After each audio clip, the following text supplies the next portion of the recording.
Welcome to the back of the bedroom. My name is Trey Cross, and today I have joining me Mr. Bill Bachman, who wrote quad logic, rudimental logic, and bass logic, which were all really important for the percussion world because before then there weren't really method books on how to play drumline instruments. So, first of all, if you don't have those in your library, go ahead and get them. He also has a book called Stick Technique, which has, I believe, the 12 gateway rudiments, and he's going to talk about a few of those in this episode. And he made the first quad practice pad, the purple Vic Firth practice pad. That was his invention. So I'm going to go ahead and bring him in here. Tell the world about yourself, Bill. Cool. All right. I'm not good at talking about myself. that's one of my traits. It could be a flaw potentially. Is I'm a fan of letting the product or the playing do the speaking for you. But yeah, so I'm blessed to do this for a living. I've been played drums and taught drums on 7 continents, and for years and years and years, I've gotten to do tons of clinics and perform at drum festivals, all kinds of crazy adventures. So, I mean, if you told me when I was young, if you told me the things that I'd be doing, I kind of wouldn't believe you or would be too intimidated to take the first step. But generally, things just happen one piece at a time. And it's kind of funny because every time I feel like, well, nothing sort of notable has happened in a while. I guess everybody's forgotten about me and moved on or whatever. And then suddenly something falls in my lap. It's like, oh, cool. So yeah, but I teach at Marcus High School. I'm part-time. Ken Wiley's been there for 30 some years, and he's just one of the absolute masters of percussion education. And it's great being a part of that team. So then I do tons of lessons using Skype, Zoom, whatever, with people all over the world. I stopped keeping track of countries, so I've worked with a lot of people from a lot of places. So yeah, and I do a lot of playing at churches around, and I have a prog band, which is crazy. So yeah, I keep way too busy, and I got 3 kids, and a wife, so that always has its demands. So pretty nonstop. So, in the students that you've seen all around the world and in different continents, what are a few things that you've seen over and over again, and how do you fix them? When you see the things that go around social media poorly describe what you do for a living, I can kind of say I Americanize people's left hands. So basically, from German grip to American grip, that's the biggest difference. So it's kind of like the bane of my percussive existence is seeing people with German grip and all the disadvantages and changing them over to American grip in order to use their body more effectively. A lot of my students, you never know what box people put you in.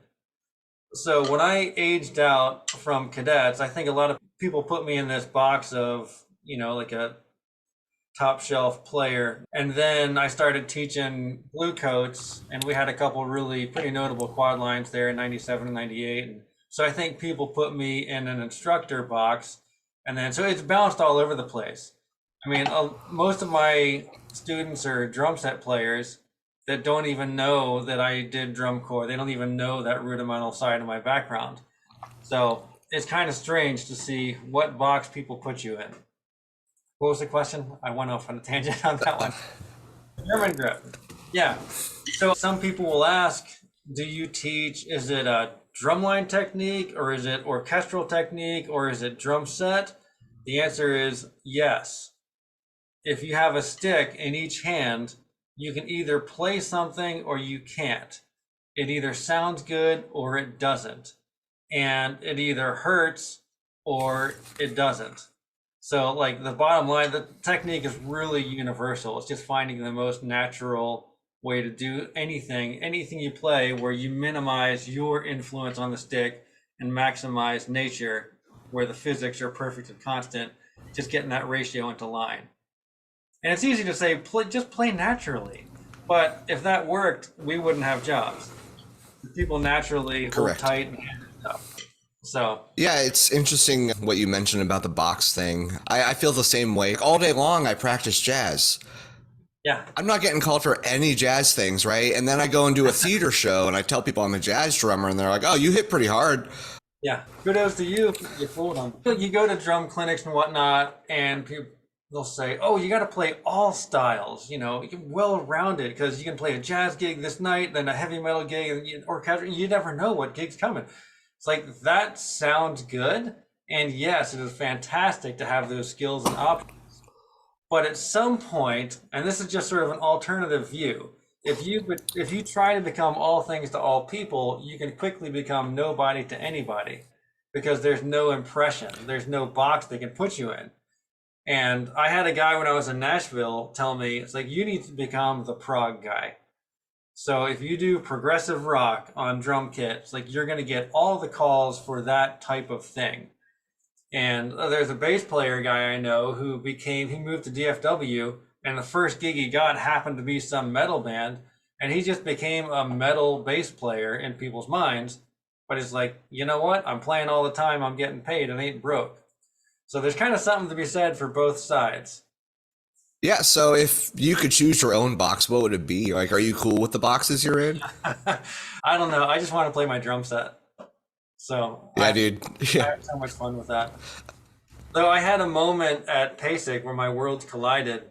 So Boston Crusaders were doing a clinic in this room, and then over in this room, Gavin Harrison was doing a clinic. I was like, oh gosh, like which Which, one do I go? which one did you pick? I did half and half. So there's something absolutely beautiful about rudimental drumming and playing with other drummers. So I mean, I've spent more time in my life, more hours clocked playing with drummers than with, normal musicians, just because of all the drum corps stuff and whatnot. But the high of playing clean, you'll never get over that. I mean, yes, playing a drum kit, there are those moments where the sum is greater than, the whole is greater than the sum of the parts, and everything just escalates and lifts off. And those are glorious, wonderful musical moments. But at the same time, when you play something just dead on clean with somebody, even if it's not something difficult, there's a certain wave you ride that is just glorious.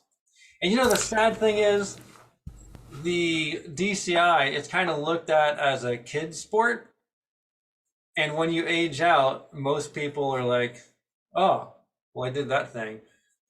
But I'm sort of I've been adopted a little bit into the fife and drum community, just a little bit. They sort of take me in.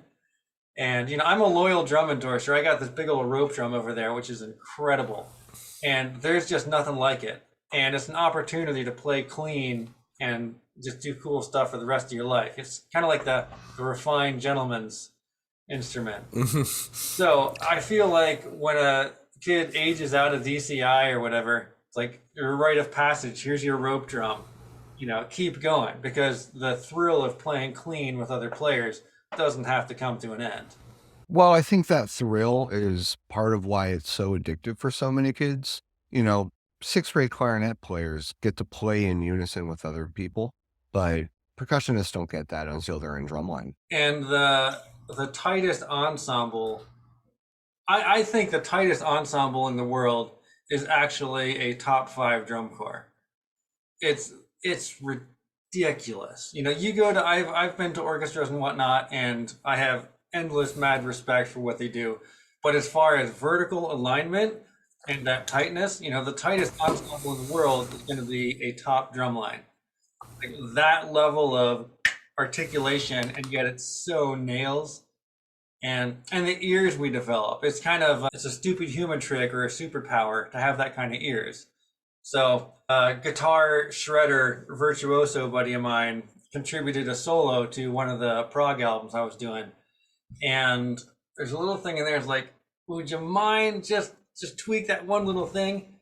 And he's like, oh my gosh, I can't believe you heard that. Like, you should be a producer. I was like, dude, that's a blatant tick. Are you kidding me? So, So I think a lot of band directors particularly might know you for your marching ensemble video where you have 3 snare drummers, and one counts off in the front and it's a mess, and then one counts off in the back and it's clean. What kind of vertical or alignment strategies do you have that band directors could use? I'm an engineer, The way I'm wired, my instinct is an engineer. So I took my toys apart, figured out how it works, how it's made. You take me on a factory tour and I'm just fascinated. So I just love the science and logic behind things and to figure out, yes, it is art, but what makes that art work? And so, first of all, that video is funny. I would have people come to me at PayStation like, oh my gosh, that video. And the funny thing is, I didn't make anything up. I just, Sure. like, that's what most people don't know. They don't know. Like band directors seldom have a clue, unfortunately. Not the ones listening to this podcast.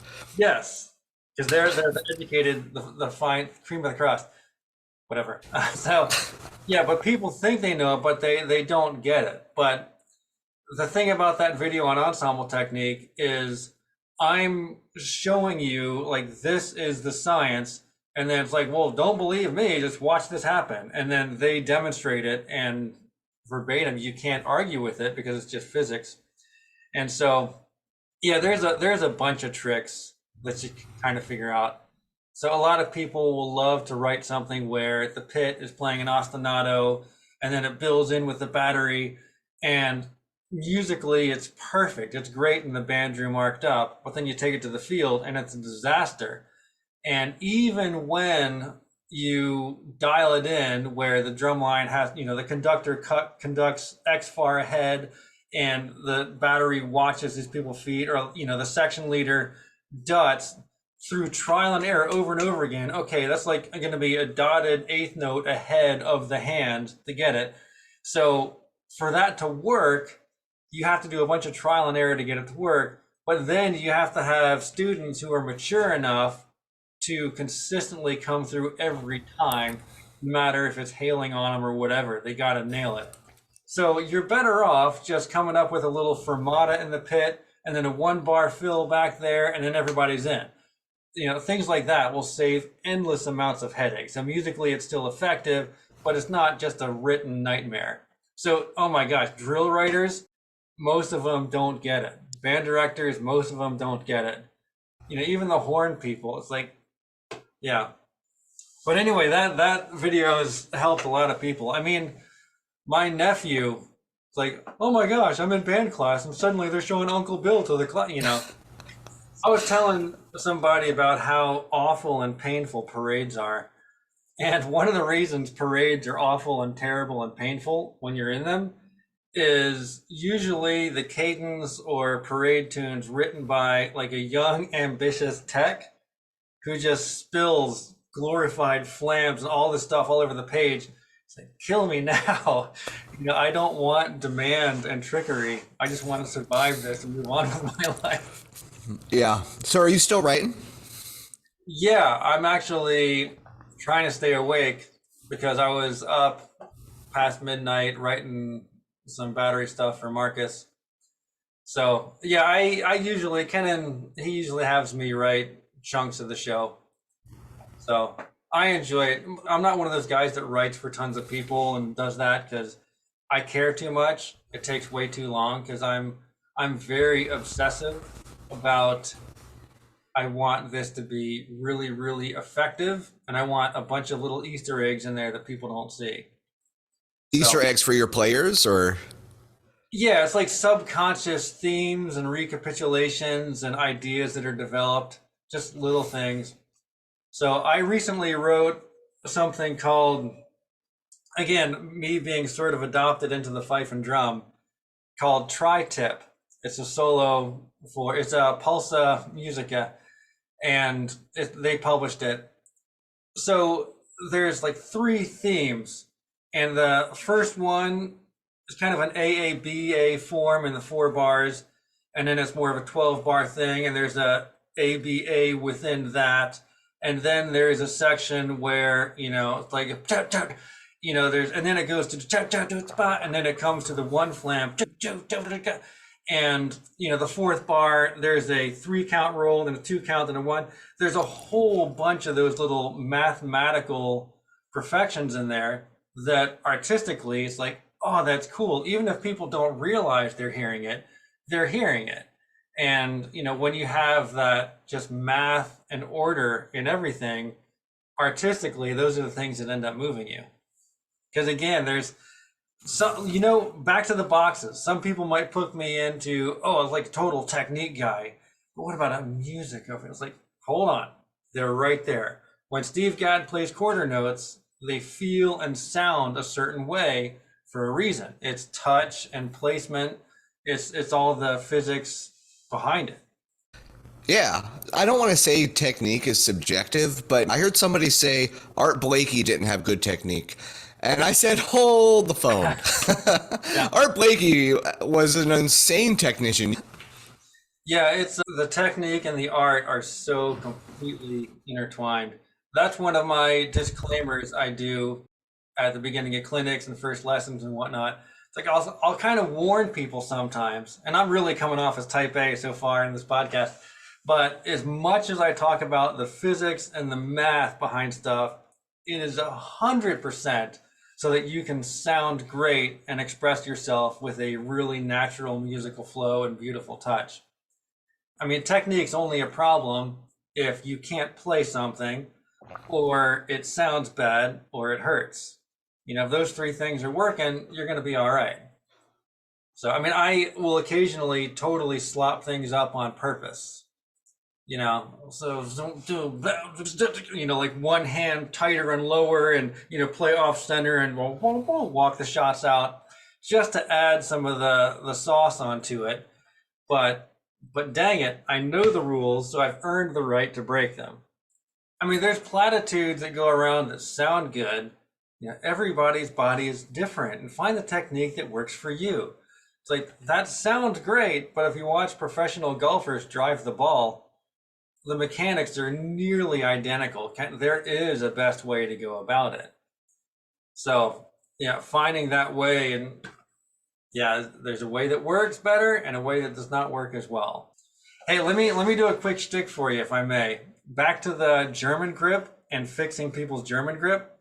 So I even did a video. It's on drumworkout.com, and the bonus things.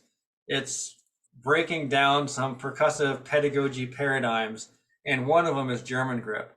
And if German grip is this, flat hand, thumb on side, textbook, a ton of people teach beginners, put a cup on the back of the hand and there you go. Excellent. It's like, well, hold on a second. So that's German, that's French, right? So I'm just doing a pendulum from one to the other, right? All those are sort of safe. You're not contorting or tweaking the hoses in your wrist. So if we look at German versus American, basically you have, well, if I go back to French, sorry, I'm meandering here. If I go back to French, I got thumb on top, but I got palm on the side, right? So it's terrible for downstrokes. If I go to German, I got palm on top, but thumb on the side. So it's going to be sad for finger control and downward pressure. If I go American, I have the thumb on the top when I want it and the palm on top. So, French and German are one-trick ponies compared to American. So now the American versus German comparison. So when I'm in German, if I move around, I have less range of motion at the beat. In American, I have more range of motion. So there's strike one against German. Now in German, I can laterally flick out, but I can't do anything in. In American, you can swipe either way. So there's strike two against German. Now, if I'm playing something with downward pressure, I have a straight line, elbow to bead. So in American, that's an advantage. In German, I have that crook. So you wouldn't use a hammer with a bent shaft. So there's strike three against American. Here you have the direct transfer of pressure. Now it starts to get bigger. The finger range of motion in German, it's very small as you kind of compress into the hand. In American, it's much bigger. In French, it's huge. So there is a major strike four against German grip. Now, probably the biggest one is in German, the thumb can only be on the side. So you either have the choice to have downward pressure come from the index finger, but at this point, you're so far up in the fingers, you've lost a ton of finger control because it doesn't have good access, or you're going to squeeze on either side and have downward pressure. So why squeeze laterally when the pressure is vertical? So in American, you can just put the thumb on top and press down. If you're having a garage sale and you put the little cardboard sign on the stake, you're not going to squeeze the stake on either side and drive it into your lawn. You're going to put a palm on top. So you can't do that in German unless you compromise big time your finger control even more. So yeah, there's another I'm forgetting, but I think that's like 6 solid strikes against German grip. And They'll have those, to pay. They'll have to pay for drum workout to find out the seventh one. yeah, exactly. Thank you. Appreciate that. So, none of that's my opinion. That's all just physics. You can't argue with that. And so that begs the question, well, why on earth does German grip even exist? And it's the same reason this exists, because the drums were on a sling, and when it's next to your belly, the center of the drum is here, and you end up in German. And then why on earth do we still teach it? And a lot of people put Stone and Gladstone and Moeller on these pedestals and just parakeet mindlessly what they do. What they taught is like they all played rope drums next to them. Now that the drums are further out or on a stand, you don't need that anymore. So that's kind of like the bane of my existence is German grip. And every time I Americanify somebody's hands, there's just an absolute bell curve and improvement because they're able to use the thumb in that capacity. And it's just so much better because there's less effort, and less effort equals more nature in the ratio. So that's German grip. When you have, the old Viking funeral where they float the body out and shoot the flaming arrow, I want to put German grip on that raft. The other paradigm that I busted was the concept of the fulcrum. The idea of the thumb on side and finger on the other, and it makes an imaginary axle upon which the stick pivots. It's like, no, when you watch really good players with relaxed hands, the fulcrum is a ceiling over the stick under which it pivots. So, because just go watch any modern rudimentalist, especially, or drum set player with great hands, you're not going to see flat hands and thumb on side. And it's like, no, there's an easier way to do it.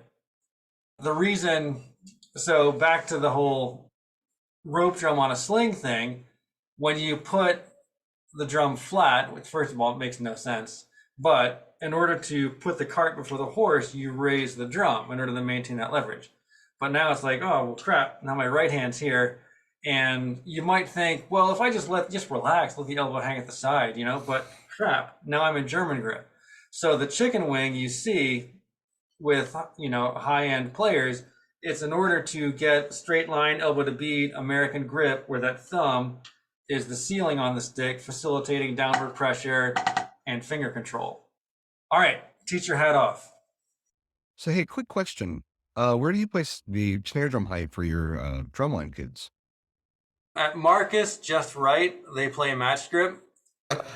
Texas is an island as far as percussion is concerned. We definitely do our own things our own way. And so a lot of lines are matched grip. So, because there's a UIL thing, Universal Interscholastic League. Most people don't even know what it means, but there are standard pieces that you have to play through, and every percussive kid in Texas goes and plays these things and he gets graded and tries to advance to state and whatnot. But the MO here is to turn out well-rounded percussionists. And so matched grip is just so universal that most people play matched. So this is where some people here will be snobby and look at SoCal and the rest of the world, and they'll say like, well, the snare drum guy can't even find middle C on the marimba. And, well, the marimba guy can't play a diddle to save his life. And they'll scoff at it. But then other people from there can look at us and say, well, so many of them are decent at a bunch of things, but they're not the total virtuosos of any one thing.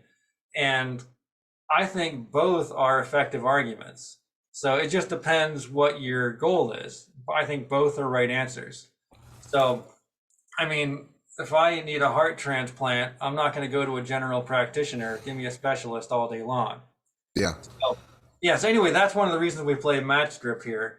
And then some people, from a judging standpoint, I'm sort of going on some tangents, but I think it's all right.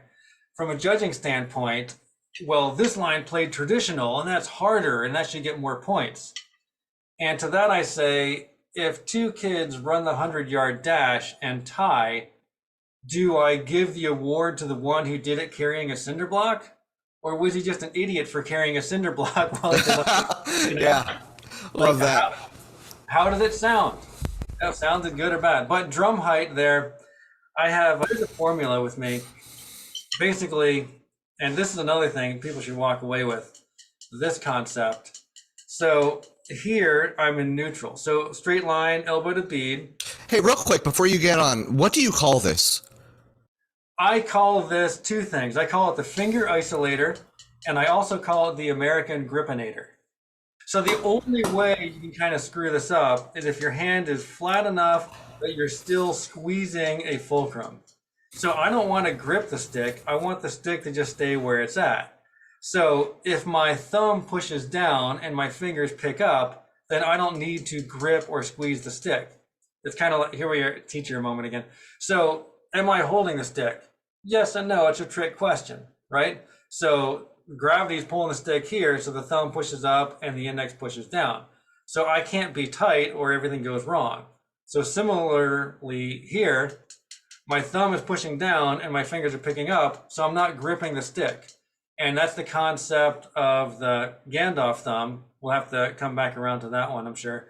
So I can take my index completely out of the picture and it works with two opposing forces. So I can't play tight, right? So when people get it wrong, wrong according to, my philosophy here, is when their hand is a bit flat and they're still squeezing.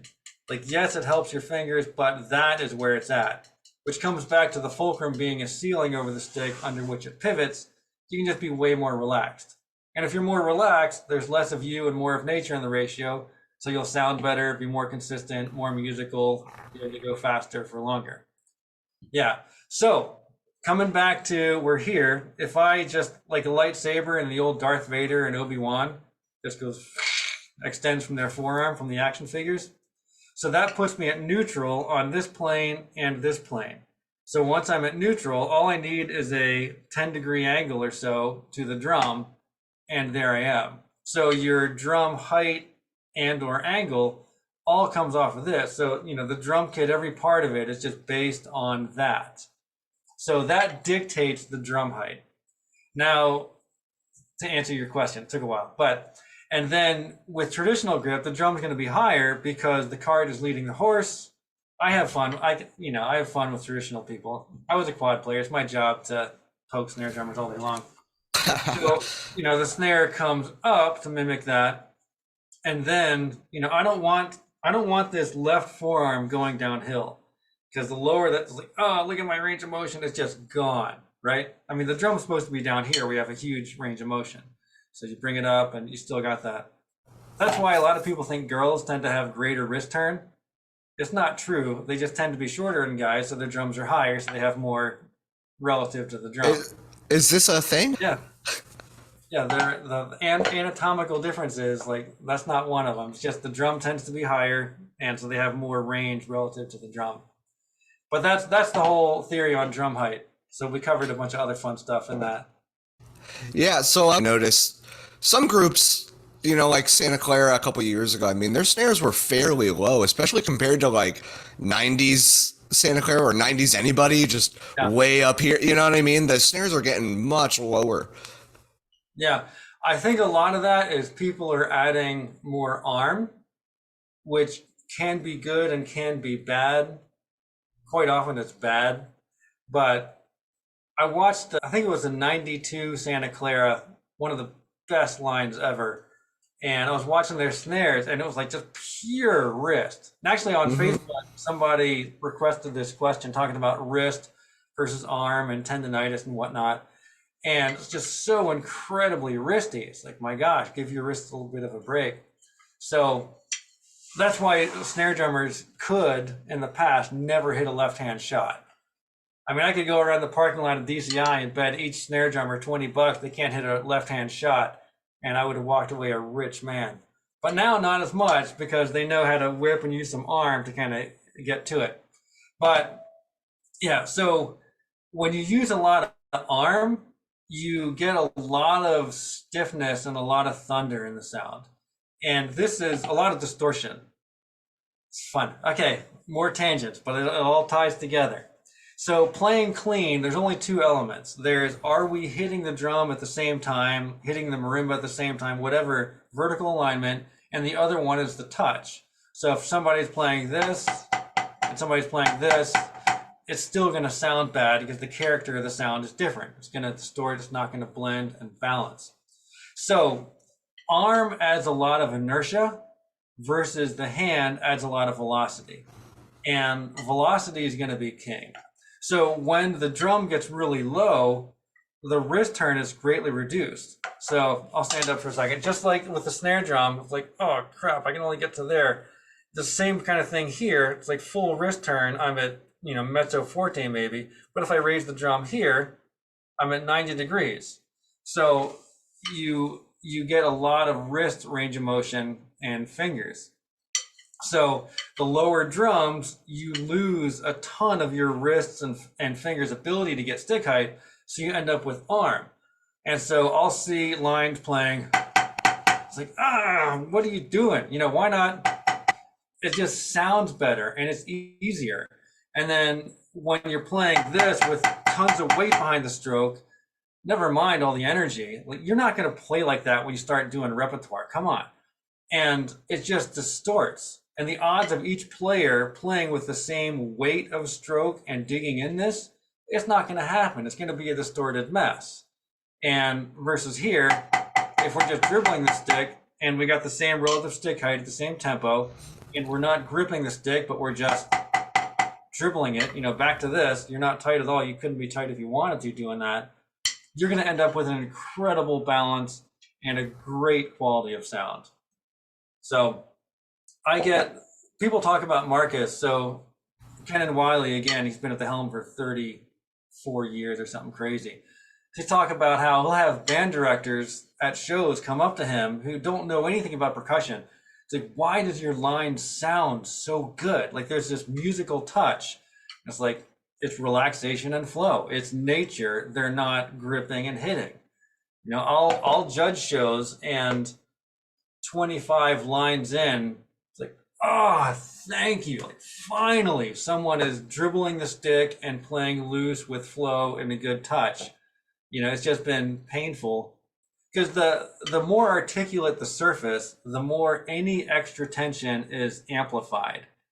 And so playing a snare, especially cranked, it's like, my gosh, you have to become the loosest player around in order to effectively dribble and flow and sound good on that thing.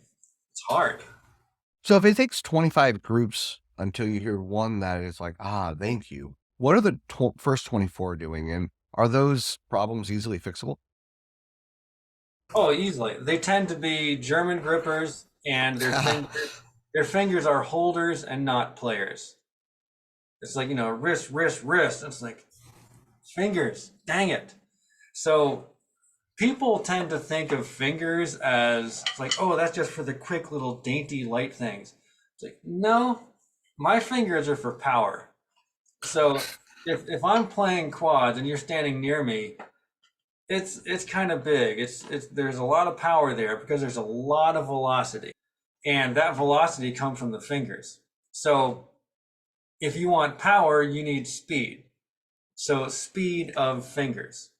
The arm, back to the arm thing, the arm most of the time is going to be a reliever for the hand. Wrist in particular, when the wrist is tapped out, the arm is a reliever. Don't use the arm as an adder if the hand hasn't yet tapped out all of its velocity. So this is another, I think it's a bonus lesson on drumworkout.com, but inertia, velocity, and the slotted spoon. So I was cooking mac and cheese one day and watching the water boil, which of course makes it take longer. And so I just started air drumming with a slotted spoon, and I'm listening to the whip. And so I was like, let me try. So just fingers.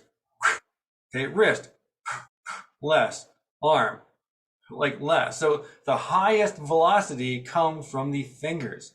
So your fingers, that's just a dainty little control. No, that thing is going bam, right? So I'm a big fan of vertical and past vertical strokes because there's more travel within which to accelerate the stick, higher velocity.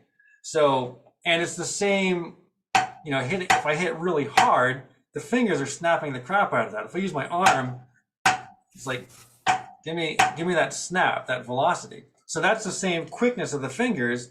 That there's your diddle quality. Quality diddles, it's all finger control. So making fingers a priority, getting off the palm so your fingers become players and not holders, that is huge. A lot of people parakeet what they were taught. And again, I'm the question everything engineer. If something sounds good, I need to know why. If someone's hands look funny, I need to know why they look funny. And if it sounds a certain way, what is going on? What is the math behind the art that's either a positive or a negative thing? But getting fingers to become players and not holders is huge. And again, if you check out a little bit of Marcus High School stuff, it's like there's a certain touch and flow and balance that's really natural. One more related story on like inertia versus velocity. I do a lot of drum clinics during the summer. Like suddenly you have 25 snare drummers and 15 quads, and a lot of them are brand new with their 5As, and they have the old silver dot they dug out from the band room. So everybody's got different sticks, different drums, dry rotted heads on this and that, and it's just a disgrace. And so what I like to do is the first thing I say, play 4 bars of 8 on a hand, and just 1 bar a piece, just 4 bars. And by the end of 4 bars, it is an absolute cacophony of mayhem. It sounds bad from the first note, and by the last note, they're not even together. And so it's like, okay, so let's remember that. And then I do my free stroke shtick. So that's where, traditional grip players, I'll say, okay, go match temporarily. Don't be scared. You go back to it, but go here because you want that range of motion past vertical. This is incidentally step 1 on the extreme hands makeover on the drum workout. So all it is this. So as simple as that looks, virtually everybody, come on, hand, your job. Everybody, they fall on their face. So you get this going on, and the idea is that it's a free stroke or a full stroke or a rebound stroke, legato stroke, same thing. So if I'm past vertical, I'm not holding the stick. It leans against that and it leans against that. Back to those 2 opposing forces where you don't have to grip. So, and then it comes back past vertical. So the only thing stopping that stick from coming up past vertical is you. So if you bottom out or grip the stick, you've ruined it. You've wrecked it. So if there's enough velocity on the way down, the stick will rebound all the way up. And if you don't get in the way of it, the stick will rebound all the way up, right? And past vertical makes all the difference in the world, right? So you can figure this out and get this, and then go to traditional grip and tap into the same effect. Even it's way more cheatable and harder to learn in traditional grip. But so after we get that going, I'll say, okay, let's do 3. So 1, 2, 3, and 1, 2, 3, and 1, 2. So the fact that everybody is just dribbling a stick and they're past vertical, nobody, you can't squeeze, you can't be tight. Your fingers have to be players, not holders. And the fact that we're playing the same tempo and the same stick height, the stick is going to travel the same speed because in X amount of time, it covers X distance to the drum. So you end up with a very, very natural sound. And then it's like, okay, and this is probably 45 minutes later. Let's play 4 bars of 8 on a hand. And it's like, starting and stopping up. And it is a glorious, balanced sound. And rhythmically, it stays together. So basically that I have removed so much of each individual player's ability to adversely manipulate the stick and do stupid stuff.